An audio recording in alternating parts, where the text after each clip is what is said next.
Hey Leute, heute ein Tipp zum Thema quietschende Türen. Wie stelle ich das Quietschen ab? Es liegt hier an diesen Gelenken oben und unten. Diese sind trocken und deswegen quietschen die. Die Tür habe ich schon repariert.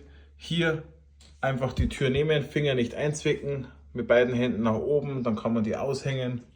Dann aus dem Baumarkt das billigste Fett auf dem Finger. Hier ist so ein Stift dann, den einschmieren, hier unten genauso. Alles andere wie WD-40 oder Sprühöl, das hilft nur kurzfristig und das Quietschen kommt immer wieder. Wenn ihr Fett nehmt, dann ist das Quietschen dauerhaft beseitigt. Dann die Tür einfach wieder einhängen, hier oben und unten bündig aufsitzen und nach unten gleiten lassen. Letzter Tipp: ist die Tür zu niedrig und schleift am Boden, kann man hier eine Beilagscheibe unterlegen und dann passt es wieder. Ich würde mich über einen Daumen nach oben freuen und ein Abo sowieso. Danke, ciao.